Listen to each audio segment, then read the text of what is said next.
Guys, welcome back to our new blog. तो आज फिर देखिए, आज मौसम बहुत ही सुहाना हो रहा है। सुबह से रिमझिम हो रही है बारिश, और कल भी हो रही थी शाम के टाइम। तो अभी भी बहुत ही अच्छा मौसम हो रहा है। तो आज भी हम आपको एक नई जगह पे घुमाने के लिए ले जाने वाले हैं। फ्रेंड्स, रेडी रहिएगा, आप देखते रहिए। और ये देखिए, मैं बताती हूँ ना आपको, हमेशा की तरह हमारे बालकनी में छोटे छोटे बच्चे भी देख रहे हैं आज। तो बिल्कुल देखिए,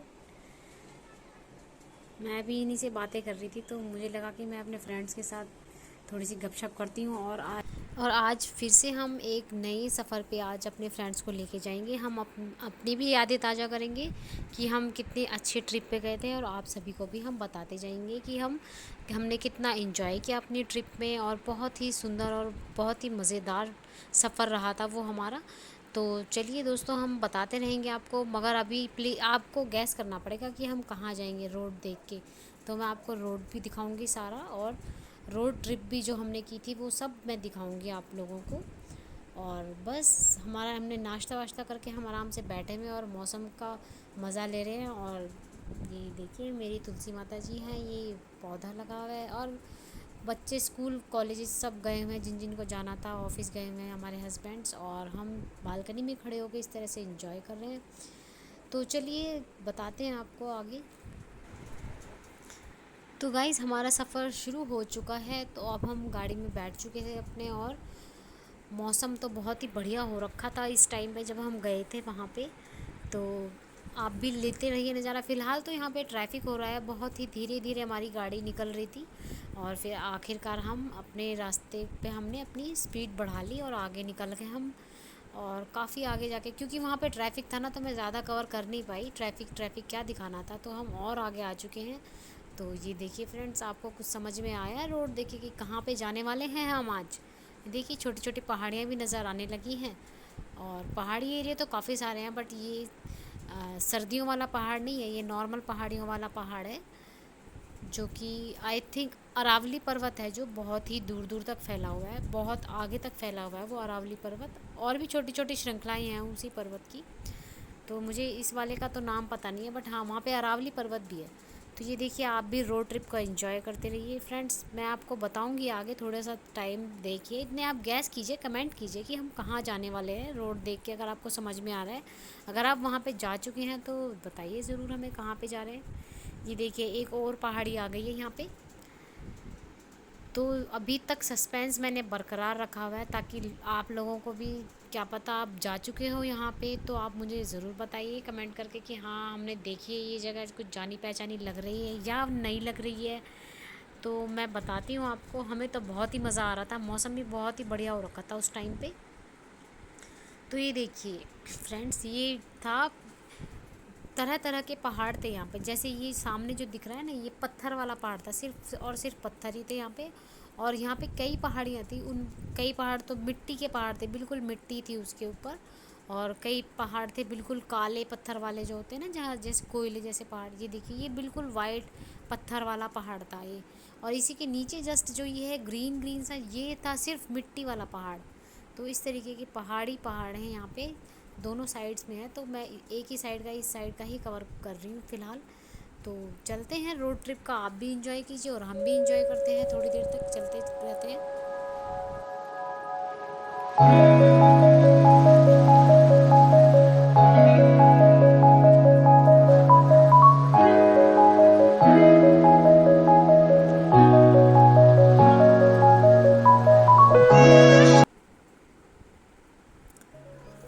तो फ्रेंड्स, हम रास्ते में चलते जा रहे थे ना, तो हमें थोड़ा सा लगा कि हमें कुछ घंटे हो चुके चलते चलते। तो रास्ते में ही एक रेस्टोरेंट दिखाई दिया, हमने वहाँ पे अपनी गाड़ी पार्क की साइड में। तो हमने थोड़ा सा यहाँ पे रेस्ट किया, थोड़ा सा घूमे, छोटा सा यहाँ पे मार्केट टाइप में भी बना रखा था, बहुत ही सुंदर था। तो मेरा मन करा कि मैं अपने फ्रेंड्स को भी दिखाऊंगी ये सब चीज़ें। तो देखिए, मैंने इस तरीके से मैंने आप लोगों के लिए ये कवर किया है। देखिए फ्रेंड्स, कितनी प्यारी प्यारी चीज़ें मिल रही थी यहाँ पे। और ये देखिए, इस तरीके की चीज़ें भी थी यहाँ पे। आपको शायद थोड़ा सा गैस कर पाओगे ये सब चीज़ें देख के कि कहाँ जा रहे हैं हम आखिरकार। तो ये देखिए फ्रेंड्स, और चीज़ें देखिए, क्या पता आपको समझ में आ ही जाए। ये देखिए, कुछ आ रहा है समझ में, कहाँ जा रहे हैं हम। तो देखते रहिए आप भी फ्रेंड्स, मैं बताऊंगी आपको। हैरान परेशान तो बहुत हो रहे होगे कि बता नहीं रही है अभी तक भी कि कहाँ जाने वाले हैं, पता नहीं कहाँ जाने वाले हैं। तो इन्जॉय करते रहिए बस, आप हमारे साथ साथ देखते रहिए। तो आप पूरी वीडियो में इसी तरीके से बने रहिए हमारे साथ, फिर हम बताते रहेंगे आपको स्टेप बाय स्टेप कि अब क्या करने वाले हैं और अब हम कहाँ पे पहुँचने वाले हैं। तो बस मैं ये सब कवर करते करते हम रेस्टोरेंट के अंदर गए और फिर थोड़ा बहुत हमने कुछ खाना वाना खाया पिया। तो हमने यहाँ पे आलू का पराठा मंगा लिया था फ्रेंड्स, बहुत ही टेस्टी था यहाँ का आलू पराठा। तो हमने सबने एक एक आलू का पराठा लिया। आलू का पराठा बहुत ही बड़े साइज़ का था, तो एक एक पराठे में अचार के साथ हमने खाया, उसमें ही हमारा पेट भर गया था। और फिर हम फिर से शुरू कर दिया हमने अपना सफ़र। तो जब हम निकले ना वहाँ से तो थोड़ी रिमझिम बारिश फिर से शुरू हो गई थी फ्रेंड्स, क्योंकि मौसम तो अच्छा हो ही रहा था। फिर हमने सोचा कि चलो देखते हैं, अगर बंद हो जाती है बारिश तो सफ़र करेंगे। बट हमने ये भी लगाया कि अगर हम यहाँ पे खड़े रहे रुके रहे तो फिर हम कैसे जा पाएंगे जहाँ पे हमें जाना है, सफ़र काफ़ी दूर था। तो हमने अपनी यात्रा शुरू कर दी फिर से। तो दिखाई दिया कुछ बोर्ड पे, आप पॉज करके रिव्यू करके देखिए क्या लिखा हुआ था वहाँ पे। हाँ, अजमेर की तरफ, मगर हम अजमेर भी नहीं जा रहे हैं फ्रेंड्स, आगे चलते रहिए आप, बस पहुंचने ही वाले हैं हम। ये सफ़र तो बहुत ही लंबा था वैसे, दिल्ली से और वहाँ तक का 8 घंटे का सफ़र था फ्रेंड्स। हमने बहुत दूर का सफ़र तय किया। बस अब हम पहुँच ही गए हैं अपने डिस्टेंस पे। तो हमने यहाँ पे जाके क्या देखा, यहाँ पे तो इतनी ज़्यादा भीड़ थी, बहुत ज़्यादा भीड़ थी फ्रेंड्स। और बारिश भी अभी होके ही हटी थी यहाँ पे। और मौसम इतना अच्छा, इतना सुहावना मौसम हो रखा था ना यहाँ पे कि बस। और क्योंकि यहाँ पे इन दिनों में मेला लगा हुआ था, तो हम तो देख के वहाँ पे हैरान हो गए कि हम कहाँ आ गए। हम गलती से तो नहीं आ गए यहाँ पे, कहीं हमने सोचा कि हाँ हम यहाँ पे जाएं और इतना भीड़ हो रही है, मेला लगा हुआ है, हम फंस तो नहीं जाएंगे।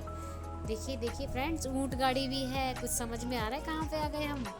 तो मैं बता ही देती हूँ आपको, हम आ चुके हैं पुष्कर जी में आ चुके हैं हम फ्रेंड, जहाँ पे ब्रह्मा जी का एक ही सरोवर, एक ही मंदिर है। और हम अपने होटल में पहुँच चुके हैं। और ये मेरे होटल का रूम है, कुछ इस तरीके का लुक है हमारे होटल रूम का। तो देखिए आप भी। थक तो हम बहुत गए थे, फ़िलहाल हमने होटल कर लिया था और फिर हम यहाँ पे फ्रेश व्रेश होके और कुछ खाना वाना थोड़ा बहुत खाया पिया हमने। और ये देखिए इस तरीके का है यहाँ पे सारा रूम, ड्रॉर वगैरह दे रखी थी, तो जो भी हम अपना बैगेज वगैरह लेके आए सब रखेंगे यहाँ पे। रूम तो ठीक ठाक लग रहा था, साफ़ सुथरा अच्छा था, छोटा था बट हाँ अच्छा था, मैनेजेबल था। और ये बाहर जाने का दरवाज़ा था ही, और यहाँ पे साइड में ही वॉशरूम भी दे रखा था, अच्छा था, ये भी साफ़ सुथरा था। और बस इस तरीके का था कुछ रूम। तो हमने ऐसा करा, रूम में फ्रेश व्रेश होके हम नहा धो के फिर चल दिए हम ब्रह्मा जी के घाट पे। तो फ्रेंड्स यहाँ पे ब्रह्मा जी का मंदिर है, कहते हैं पूरे संसार में ना पुष्कर में ही है एक ब्रह्मा जी का मंदिर। और यहाँ की मान्यता भी बहुत बड़ी है कहते हैं। मंदिर की इतनी ज़्यादा मान्यता नहीं है, बट मंदिर के थोड़े सी पास में ही है ब्रह्म सरोवर, उसकी तो बहुत ही ज़्यादा मान्यता है फ्रेंड्स। तो वहाँ पे हम पहुँचे, हमने स्नान वगैरह करने के बाद तो हमने तो फ्रेंड्स हमने वहाँ पे पंडित जी से सलाह ली कि कहाँ कहाँ पे कैसे कैसे पूजा करनी होती है यहाँ पे। तो जिस हिसाब से पूजा करनी थी तो उन्होंने हमें बता दिया था। और एक पंडित जी भी वहाँ पे, कोई भी जाए ना तो वहाँ पे हर एक इंसान के लिए ना पंडित जी हमेशा रहते हैं। तो कोई से बहुत सारे पंडित जी हैं, तो कोई से भी पंडित जी आपके पास आ जाएंगे और आपसे हर तरीके की पूजा जो भी करानी होती है वहाँ पे कराएंगे। तो हमने भी यहाँ पे कराए थे। यहाँ पे एक्चुअली ना इस तरीके से दिए वगैरह प्रज्वलित करते हैं और बहुत सारी चीज़ें करते हैं फ्रेंड्स यहाँ पे। जैसे गंगा नदी पवित्र नदी है ना, इसी तरीके से ये ब्रह्म सरोवर भी, ब्रह्म घाट भी बहुत ज़्यादा पवित्र माना जाता है। तो यहाँ की मान्यता भी बहुत बड़ी है। मैं आगे आपको बताऊँगी सारी, ब्रह्म सरोवर कैसे हुआ, ये ब्रह्मा जी का मंदिर कैसे प्रचलित है, तो उस तरीके की मैं कहानी आपको अभी बताऊँगी। तो मैंने इस तरीके से यहाँ पे हमने अपना दिया इस तरीके से प्रज्वलित करके पानी में विसर्जित किया। और फिर उसके बाद शाम का समय होने वाला था और फिर यहाँ पे आरती का भी टाइम होने वाला था। और फिर यहाँ पे थोड़े बहुत मंदिर और भी बने हुए थे, तो हमने मंदिर भी देखे। देखिए गणेश जी का और हनुमान जी का मंदिर था, तो हमने वहाँ पे यहाँ दर्शन करे बहुत अच्छे से। और यहाँ पे 6:30 बजे के टाइम पे आरती भी शुरू हो जाती है, और फिर हमने आरती भी वहाँ पे देखी, काफ़ी सुंदर, बहुत ही अच्छे तरीके से आरती हो रही थी फ्रेंड्स। ये जो पुजारी जी है ना आरती करा रहे हैं, तो इन्होंने ही हमें सारी स्टोरी बताई थी यहाँ की, कि पुष्कर जी कैसे स्थापित हुए यहाँ पे, ब्रह्म सरोवर कैसे बना, तो उसके भी बारे में मैं अभी आपको बताती हूँ।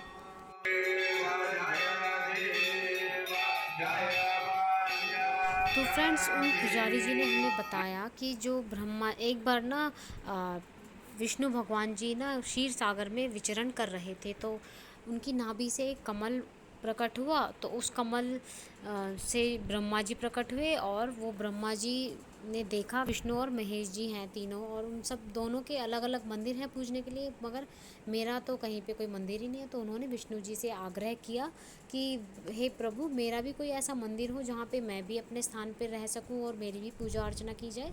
तो विष्णु भगवान जी ने उनको कहा कि आप ठीक है, ऐसा कीजिए, ये पुष्प मैं आपको दे रहा हूँ, इस पुष्प को लेकर ब्रह्मांड में जाइए और वहाँ से आप नीचे आप फेंक दीजिए, और जहाँ पे भी वो पुष्प गिरेगा ना, वहीं पे आपका मंदिर होगा और वहीं पे आपकी पूजा और अर्चना होगी, वो आपके लिए ही प्रसिद्ध रहेगा सिर्फ। तो ब्रह्मा जी ने ऐसा ही किया, वो गए काफ़ी ऊंचे ब्रह्मांड में, जाके उन्होंने वो पुष्प वहाँ से गिराया, और वो जो पुष्प था वो नीचे, हाँ, चारों सब जगह ब्रह्मांडों में चक्कर लगा के, और एक जगह, इसी जगह पर एक बीचों बीच में 7 ताल नीचे तक गहराई में जाके स्थापित हो गया, और जैसे वो नीचे स्थापित हुआ और वहीं से फिर ये जल धारा बहने लगी, और ये ब्रह्म कुंड बन गया पूरा।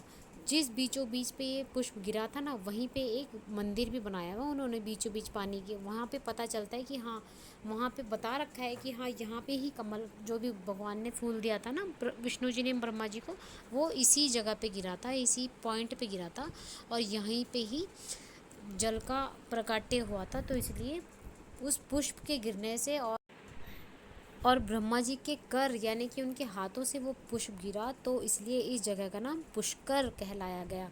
तो इसीलिए ये जगह पुष्कर के नाम से प्रसिद्ध है, और ये जल उतना ही पवित्र है जैसे कि गंगा नदी, माँ गंगा जी का जल पवित्र होता है ना, वो यहाँ का जल भी सेम उसी तरीके से पवित्र है। कहते हैं कि 4 धाम की यात्रा, तीर्थ स्थलों की यात्रा करते हैं ना जब, तो चौथा तीर्थ स्थल ये भी माना जाता है। कहते हैं अगर आप 3 तीर्थ स्थलों को छोड़ की यात्रा भी कर लो और इनको भी कर लो ना, तो आपकी सभी मनोकामनाएं, सारे दोष पाप सभी धुल जाते हैं। या फिर आप सिर्फ एक इसी पुष्कर जी तीर्थ स्थल की भी यात्रा कर लोगे, तो आपका पुण्य उतना ही मिलेगा जितना कि आपके बाकी तीर्थ स्थलों को घूमकर मिलेगा। तो इस तरीके से कुछ था यहाँ का महत्व। और फिर यहाँ पे आरती इस समय हो चुकी है, सबने, हमने जल लिया, पंडित जी ने जल दिया। जब तक आरती होती है ना फ्रेंड, जल को बिल्कुल हाथ नहीं लगाता, कोई छू नहीं सकता हाथ को, ये मान्यता है वहाँ की, जल को बिल्कुल नहीं छूना जब तक आरती चलेगी। आधा घंटे तक आरती चलती है, और सब बिल्कुल आराम से खड़े रहते हैं, बिल्कुल भी कोई चहल पहल नहीं होती वहाँ पे, और इस तरीके की मान्यता थी। तो और यहाँ पे फ्रेंड जो भी ब्रह्मा जी का जो मंदिर है ना, वहाँ पे सिर्फ 2 हाथ जोड़ के ही नमस्कार करके, और फिर मेन पूजा यहीं सरोवर पे होती है। क्योंकि जो मंदिर है ना, वहाँ की बहुत ज़्यादा मान्यता नहीं है, बस इस सरोवर की मान्यता है। क्योंकि यहाँ पे ब्रह्मा जी ने तपस्या की थी बैठ के, और उन्होंने यज्ञ करने का भी मुहूर्त तय कर लिया। फिर उनको यज्ञ करने के लिए अपनी पत्नी का भी साथ चाहिए था, तो उनकी पत्नी जी थी सावित्री माता। उस टाइम पे उनकी एक ही पत्नी थी, तो उन्होंने उनको बुलावा भेजा नारद मुनि जी के हाथ में। तो आपको नारद मुनि जी के बारे में तो पता ही होगा ना, इधर से उधर बातें करना, तो ये सब उन्होंने वहाँ पे भी किया कि मैंने सभी देवताओं में तो आपस में कुछ कुछ कराता रहता हूँ, तो माता पिता में भी करा देता हूँ। चलिए, ब्रह्मा जी और सावित्री माता उनकी माता थी ना, तो गए सावित्री माता के पास, उन्होंने बोला माता जी आपको पिताजी बुला रहे हैं, यज्ञ करने वाले हैं, तो चलिए, आपका होना बहुत ज़रूरी है, आपके बिना यज्ञ का शुरुआत नहीं हो सकती। तो फिर माता जी चलने को तैयार होगी, पर उन्होंने, नारद मुनि जी ने क्या कहा कि ठीक है आप थोड़ी देर बाद आइए, अच्छे से साज श्रृंगार करके आइए, 16 श्रृंगार करके, पिताजी आपका इंतजार कर लेंगे, कोई नहीं, मैं बता देता हूँ जाके। फिर यहाँ पे आके उन्होंने ब्रह्मा जी को बोला कि माता जी को तो टाइम लगेगा, आप यज्ञ शुरू कर दीजिए, देख लीजिए जैसा आपको ठीक लगता है। ये सब सुन के ब्रह्मा जी क्रोधित हो गए, और उन्होंने अपने द्वारपालों को बोला कि तुम्हें जाओ, जहाँ पे आसपास जाओ, तुम्हें कोई भी कन्या मिले ना, तो उसको तुम लेके आ जाओ, क्योंकि यज्ञ करना तो बहुत ज़रूरी है। अगर मुहूर्त निकल गया तो यज्ञ संभव नहीं हो सकता, और फिर मेरी सारी जितनी भी तपस्या है वो सब खराब हो जाएगी। तो गए उनके द्वारपाल जी लेने के लिए। उनको सबसे पहली कन्या जो भी दिखाई दी वो एक गुजर की कन्या थी, तो वो उसको लेके आ गए। तो उन्होंने क्या किया, ब्रह्मा जी ने अपनी तपस्या से उस गुजर की कन्या को घास में परिवर्तित करा, पहले पूजा करके वो घास बन गई। तो फिर उस घास को गाय, जो उनके पास कामधेनु गाय थी ना, उसको खिला दिया। फिर उस गाय ने गोबर किया, फिर उस गोबर को फिर से घास में परिवर्तित किया और फिर से गाय को खिला दिया। उस कामधेनु गाय जी को खिला के वापस से ऐसे करा उन्होंने 2-3 बार करा। और फिर उस वो जो भी कन्या बनी ना, उसका नाम था गायत्री। गाय के मुख में गई और फिर उनका जो भी मल था उससे बनी हुई वो कन्या, उसको यज्ञ में बिठाया और फिर बस उन्होंने उससे पूजा की। तो इस पर माता जी बहुत, सावित्री माता जी तो वो बहुत क्रोधित हुई, क्योंकि उनको ध्वनि सुनाई दे रही थी, स्वाहा स्वाहा यज्ञ में करते हैं ना, स्वाहा स्वाहा, तो ध्वनि सुनाई दी उनको। फिर उन्होंने वहीं से बैठे बैठे, अपने घर स्थल पे बैठे बैठे ब्रह्मा जी को श्राप दिया कि मेरे रहते आपने दूसरी अर्धांगिनी के साथ यज्ञ शुरू कर दिया, तो मैं आपको श्राप देती हूँ कि आपने मुझे धोखा दिया है, तो इसके बदले में आपका कहीं भी पूरे संसार में मंदिर नहीं होगा, आप सिर्फ यहीं पे ही रह जाइए। और बस इस तरीके से उन्होंने श्राप दिया। कुछ इस तरीके की कहानी थी जो मुझे वहाँ से पता चली और मैंने आपके साथ भी शेयर कर दी है फ्रेंड्स। तो हम तो घूम चुके हैं मंदिर और पुष्कर घाट जी। तो अब उसके बाद नेक्स्ट डे पे हमने यहाँ पे थोड़ी सी ये ऊँट की सवारी थी फ्रेंड्स, हमने ऊँट की सवारी भी की है वहाँ पे। बहुत मज़ा आया हमें तो, पूरा घूम के पूरे शाम तक हमने, रात हो गई थी हमें वहाँ घूमते घूमते, बाज़ार वगैरह में बहुत इंजॉय किया हमने। और सुबह फिर हम यहाँ पे ब्रेकफास्ट वगैरह करके इस तरीके से हम घूमने फिरने लग गए थे।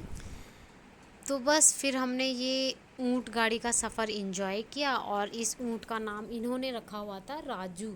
तो अब हम राजू की सवारी कर रहे हैं फ्रेंड्स।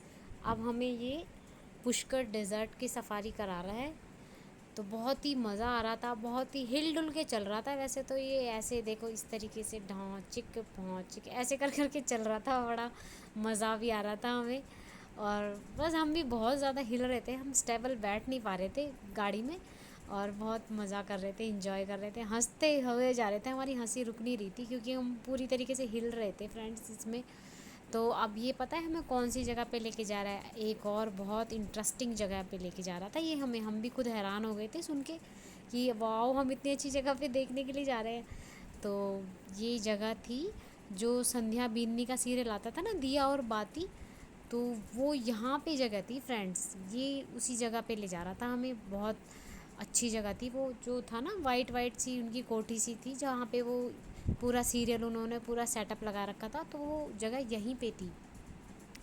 तो मैं भी यही सोच रही थी, जो हमने मार्केट दिखाई थी ना अभी आपको, उन्हीं मार्केटों में से गुजरते हुए संध्या बीननी और पूरा सीरियल वहीं की गलियों में सारा शूट हुआ था। वो देखिए दूर दिख रहा है ना आपको, एक वाइट वाइट से कलर का, बहुत दूरी पे था फ़िलहाल तो हम उसके पास से ही गुजरेंगे। तो देखिएगा आप भी फ्रेंड्स, वो दूर दिख रहा है ना, एक कोठी टाइप से दिख रहा है, तो वहाँ पे पूरी शूट हुआ था उस सीरियल का। और ये देखिए दूर दूर तक का नज़ारा, बस यहीं आसपास की सारी शूटिंग थी। और वो जो मार्केट थी पुष्कर मंदिर के आसपास जो था, पुष्कर घाट के आसपास की जो पूरी मार्केट थी ना, वो सब कवर कराई थी इन्होंने हमसे। तो ये था हमारा राजू। तो बस फिर हम निकल दिए एंजॉय करते घूमते फिरते, वापस हमने अपना सफ़र शुरू करा और हमने आगे जाने के लिए भी तय करा, क्योंकि हमारे पास छुट्टियां और बची हुई थी। तो हमने सोचा कि हम चलो पुष्कर जी तो हमने घूम लिए, और ये देखिए कितना अच्छा एकदम गांव का बहुत ही खुला डुला एरिया, इतना अच्छा लगा हमें तो यहाँ का सफ़र। आप लोगों को कैसा लगा फ्रेंड्स, बताइए ज़रूर कमेंट करके कि कैसा लगा आपको वहाँ के बारे में जानकर। और कभी लगे तो मौका आप भी जाइए, सफ़र तो लंबा है मगर बहुत ही इंजॉयबल सफ़र रहेगा फ्रेंड्स आपका, मैं गारंटी लेती हूँ इस बात की। बहुत ही अच्छा शानदार सफ़र था ये। तो चलते गए फिर हम अपनी जर्नी पे, हमने चलते चलते ही फिर निर्णय लिया कि हम एक जगह और मिस करके जा रहे हैं, तो हम उस जगह के बारे में भी बताएंगे। अगर आपको भी घूमना है तो कमेंट कीजिए, तो फिर हम आपको भी घुमा देते हैं वहीं पे ही। आप कमेंट कीजिए कि हाँ, आगे का सफ़र जो बचा हुआ है हमारा, वो हम आपके साथ शेयर करें कि नहीं करें। तो आ गई हैं वही वाली पहाड़ियाँ जिधर की तरफ से हम आ रहे थे, वो सब पहाड़ियाँ, वो सब रास्ते वापस से आते जा रहे हैं। हम इनको अलविदा कह रहे हैं। अब आ गए हैं, पता नहीं आगे कब मौका मिलेगा, क्योंकि सफ़र लंबा था। इस बार हम कम जने आए थे, अगले टाइम पे आएंगे तो हम शायद और फैमिलीज़ के साथ भी आएँ, अपनी बाकी फैमिली के साथ भी आएँ। तो आशा करते हैं कि आप लोगों को भी मज़ा आया होगा इस ट्रिप का, और हम तो बोलते हैं कि आप भी होके आइए ऐसी ट्रिप पे। बहुत ही अलग ही अनुभव होगा आपको, ऐसा अनुभव होगा कि शायद पहले कभी ना हुआ हो। तो फ्रेंड्स बताइए कमेंट करके, अगर हम आपको अगली ट्रिप भी दिखाएं तो मैं दिखाती हूँ आपको हम कहाँ जाने वाले हैं। तो गैस कीजिए, आप बताइए कमेंट करके कि कौन सी जगह है और हम आपको कहाँ पे ले जाने वाले हैं। Thank you.